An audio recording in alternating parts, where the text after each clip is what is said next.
طبعا نقوم بها هي بالاول تذويب الزبده، ثم بنحط عليها باقي المكونات واللي هي الشوفان، الدايجستيف المفتت، بودرة اللوز.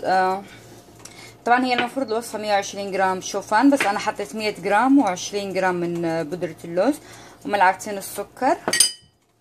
هدول بنحركهم كده على النار لحتى يتشربوا مزبوط الزبدة، ثم نرجع نشوفهم بالاخر كيف بيصير شكلهم.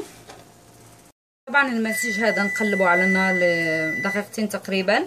مثل ما انتم سامعين الفرن عندي يرن يعني سخن، بنشغل الفرن على درجة حرارة 350 اللي هي 180 درجة. هنا عندي قالب تشيز كيك متحرك. طبعا انا غلفت القاع حقه لانه لما نشيل التشيز كيك نشيله بالقاع. اذا ما حطيت هذا الالومنيوم لما اجي اقطع حرام راح اخدش الصينية، لهذا احب اغلفها. الآن راح نغلف قاعدة التشيز كيك بهذا المزيج. طبعا القاع والجوانب نطلع حتى على الجوانب، أنا هو لساته سخن شوي دحين.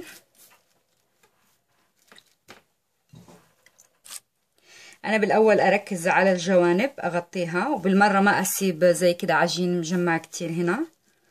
أوكي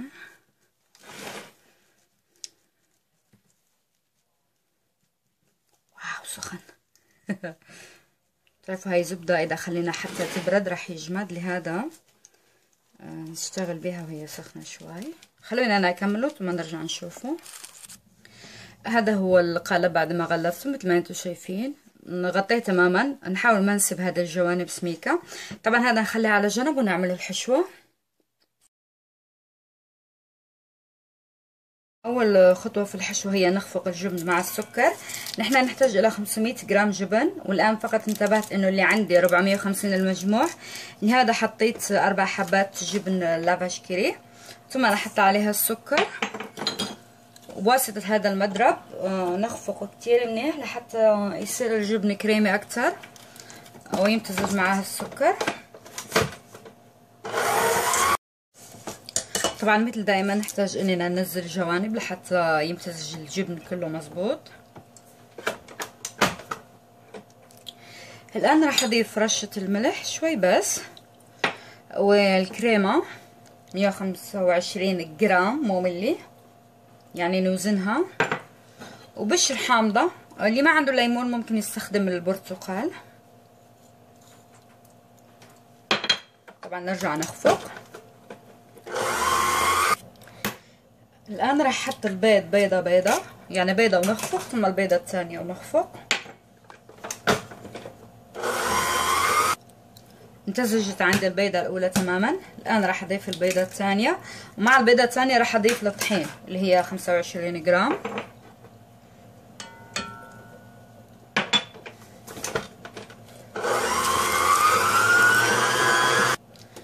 مثل ما انتم شايفين هنا الطحين كيف مجمع، لهذا انزلها ثم اخفقها الين تمتزج، يعني ما نخفقها كتير.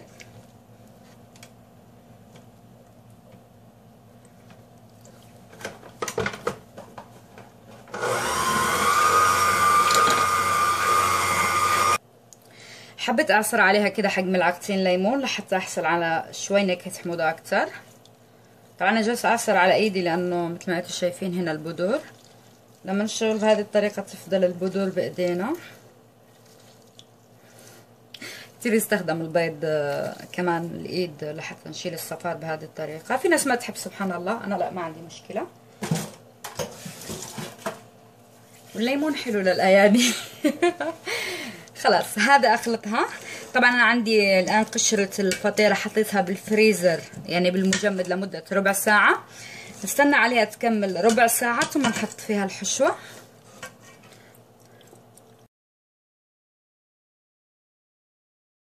هذه هي الفطيرة بعد ما القشرة بعد ما جمدت ل 15 دقيقة. الان نحط فيها الحشوة. طبعا الحشوة نحط الكمية اللي احنا حابين، اذا حابين نحطها كلها يعني على حسب السماكة اللي نحب. خلوني طبعا حطيت هذه الصينية لانه راح ادخل فيها للفرن، بس تتحرك معاي كتير. خليني احشيها وبعدين ارجعها هون.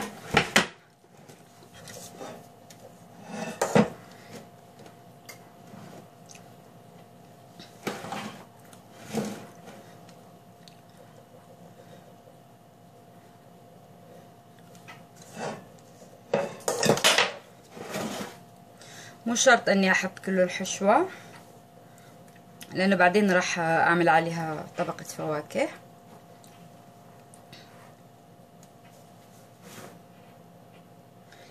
خلاص انا اشوف انه هذه الكمية كفاية. هلا بس كده حركة على السريع خلاص، واحطها بالفرن على درجة حرارة 180 لتقريبا 40 دقيقة. انا حطها بالاول 25 دقيقة ثم ارجع اشيك عليها، اذا تحتاج زيادة اخليها تكمل 40. طبعا 350 درجة فahrenheit اللي هي 180 درجة مئوية. اوكي، هذه هي التارت بعد ما طلعتها من الفرن، خلينها الي تبرد تماما. ثم نبتدي نزينها بالفواكه مثل ما انتم شايفين. انا ابتديت ازينها واتذكر اكمل تصوير معلش. بعد ما تبرد تماما بالثلاجة اقل شيء 5 أو 6 ساعات، نحط عليها طبقة من المربى، اي مربى انتم حابين، ثم نزينها بالفواكه. الموضوع يعني جدا سهل، ما هو صعب.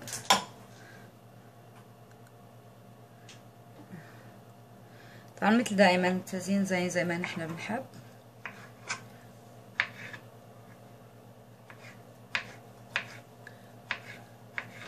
أنا هذا اللي جالسة احطه دحين الخوخ المعلب. اوكي، هذه رح اقص منها شوي. حلفت ما تطلع بس اطلعها. اوكي زي كده افضل. ثم زين الزاوية اللي فاضلة.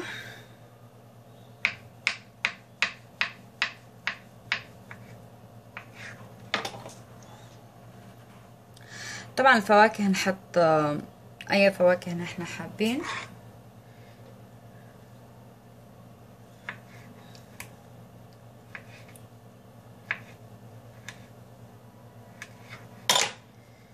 اوكي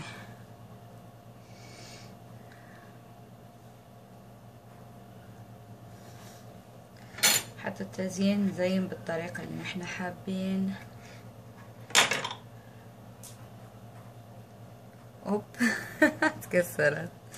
يلا مو مشكلة، اعمل واحدة غيرها. اوكي،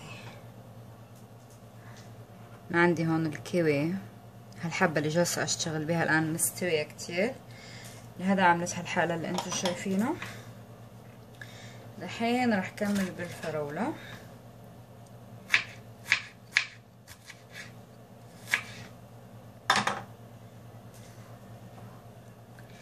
يا اللهم لك الحمد.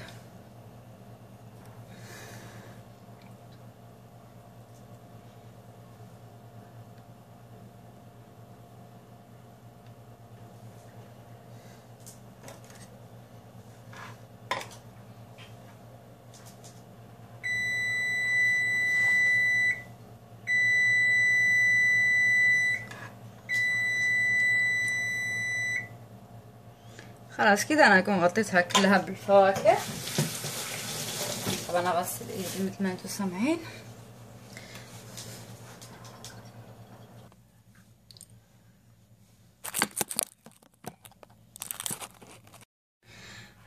هنا اخذت شوي من شراب اللي كانت فيه الخوخ وحطيت فيه جيلاتين، ثم بنجيبه زي كده بالفرشاة. طبعا هذا نعمله لحتى يعطينا الطبقة اللمعة اللي كتير حلوة اللي تكون على الفواكه، وكمان يحفظ لنا الفواكه لحتى ما تتأكسد وتضل محافظة على شكلها.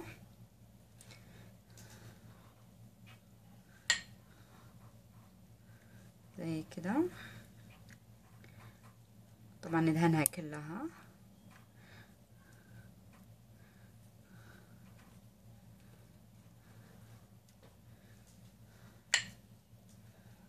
اوكي خلاص انا كده دهنتها كلها. طبعا هذه نخليها دحين بالثلاجة الين وقت التقديم. بما انه فيها الفواكه فريش، انا اقول يعني عني انا بالكتير يومين بالثلاجة وخلاص، لانه الفواكه الفريش ما تستحمل كتير. هذا هو حلانا لليوم. مثل ما انتم شايفين وصفة كتير حلوة وسهلة، ان شاء الله تجربوها وتعجبكم. الله يسعدكم يا رب. ثانك يو، باي باي.